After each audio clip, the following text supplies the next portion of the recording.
کامران صاحب آپ کی طرف سے کوئی علی مین گنڈاپور صاحب جو ہیں ان کے بارے میں بھی کوئی شرط لگائی گئی ہے کہ ان کو ریموو کیا جائے ان کے منصب سے؟ نہیں سر، اس طرح کی شرط نہیں ہے، وہ ڈسکس ضرور ہوئے ہیں مگر اس کی شرط ایسی کوئی نہیں ہے۔ وہ ابھی میں آپ کو ڈسکلوز نہیں کر سکتا ساری بات سر، ساری باتیں ڈسکلوز نہیں کر پا سکتا اس وقت، مگر یقیناً ساری چیزیں جو ہمارے اور ان کے درمیان جو معاملات ہیں وہ سارے سب کے سب تقریباً ڈسکس ہوئے ہیں، اور ان کی طرف سے پازیٹیو رسپانس تھا۔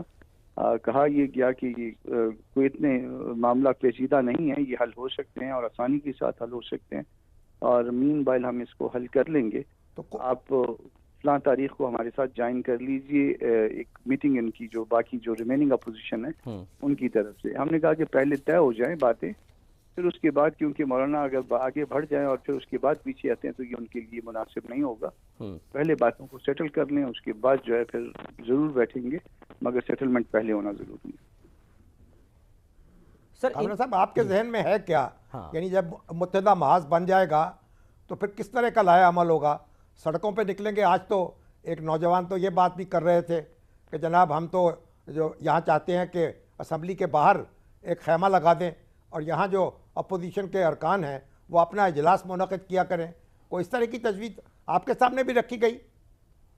سر ہم نے بڑی کلیئرٹی کے ساتھ یہ بات ڈسکس کی ہے کہ جو بھی فیصلے ہوں گے، اگر اتحاد بن گیا تو وہ اتحاد کی سطح پہ ہوں گے۔ کوئی پارٹی جو ہے وہ اپنے فیصلے جو ہے وہ نہیں بتائے گی، بلکہ وہ اس اتحاد کے اندر جو ہے جو فیصلہ ہو گیا، جس سے ملنا تھا جس سے نہیں ملنا تھا، سب کچھ وہ اتحاد کی قیادت طے کرے گی۔ یہ ہم نے بالکل کلیئرٹی کے ساتھ جو ہے ان کے ساتھ ڈسکس کیا ہے، اور اس میں میرا خیال ہے کوئی پرابلم نہیں۔ اتحاد کی کوئی سپریم کونسل بنے گی جو فیصلے کرے گی؟ سر یہی ہم ان سے یہ بھی چاہ رہے ہیں کہ وہ ہمیں اس کا جو نظم ہے، جو اس کا ڈھانچہ ہے، اس کے بارے میں بھی آگاہی بخشی جائے کہ آپ کے ذہن میں کیا ہے۔ پھر ہماری طرف سے بھی کوئی تجویز آ جائے گی تو پھر اس کو دیکھ کے ان کی تجویز اچھی تھی، ہماری اچھی تھی، یا دونوں کو مرج کر کے کوئی چیز بنانی ہے تو، مگر ہم ان سے یہ چاہ رہے ہیں کہ یہ بتائیں کہ کیا ڈھانچہ کیا ہوگا۔ اچھا اس اتحاد کی آپ کے اہداف کیا ہے؟ ٹارگٹ آپ وغیرہ کیا کیا حاصل کرنا چاہتے ہیں؟ سر میں نہیں سن پایا آپ کی بات۔ شامی صاحب کہہ رہے ہیں کہ ٹارگٹ کیا ہوگا، یعنی ہدف کیا ہوگا اس اتحاد کا اگر بن جاتا ہے؟ ٹارگٹ مینلی سر یہ ہے کہ یہ اس میں جو الیکشن ہے وہ دوبارہ ہوں، الیکشن دوبارہ ہوں، فیئر اور فری ہوں، اور وہ مداخلت سے پاک ہوں۔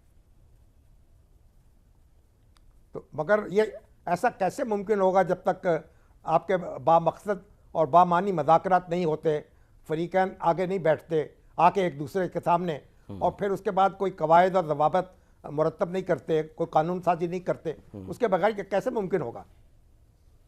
سر اس میں قانون سازی سے زیادہ جو ہے وہ ایک ذہن سازی ضروری ہے، اور ذہنوں میں یہ ہونا چاہیے کہ ہم نے دستور کی پابندی کرنی ہے، کیونکہ یہ دھاندلی یا جو ایلیگیشن ہے الیکشن میں کرپشن کا، کرپٹ انلیگل جو ریگنگ ہوتی ہے، الیکشن جو فج ہوتے ہیں، وہ میرے اور آپ پہ نہیں ہے کہ میں نے آپ کے ساتھ مقابلہ کیا تو میں نے کیا یا آپ نے کیا۔ یہ سسٹمیٹک دھاندلی کا ایلیگیشن ہے، وہاں سے جو ہے ان کو رکنا ہوگا اور یہ بات طے کرنی ہوگی۔ اس میں بیٹھنے میں بھی کوئی حرج نہیں ہے، مگر یہ فیصلہ جو ہے اتحاد کی سطح پہ ہوگا، نہ کہ کسی ایک پارٹی کی سطح پہ۔ لیکن اگر اصلاحات کی بات ہوتی ہے تو اس میں تو آن بورڈ حکومت کو بھی لینا ہوگا، ان کو عہد کرنا ہوگا نا۔ تمام سیاسی جماعتیں خواہ وہ حکومت میں ہیں یا حکومت سے باہر ہیں، یہ عہد کریں، یہ حلف اٹھائیں کہ وہ کسی طور بھی کوئی یعنی غیر آئینی طاقتوں سے ساز باز نہیں کریں گی اور الیکشن کو سبوتاج کرنے کی کسی کوشش میں شریک نہیں ہوگی۔ اس کے بغیر یہ کیسے ممکن ہوگا؟ ایسا ہی ہے، ہم یہی چاہتے ہیں کہ کوئی ماورا دستور جو ہے، یہ جو معاملہ طے ہو جاتے ہیں، کبھی میرے ساتھ طے ہو جاتے ہیں، کبھی آپ کے ساتھ، یہ پریکٹس ختم ہونی چاہیے۔ وہ ہمارے بھائی ہیں جو یہ کرتے ہیں، مگر وہ اپنے جو ہے نا وہ کتاب کی حد کے اندر رہیں۔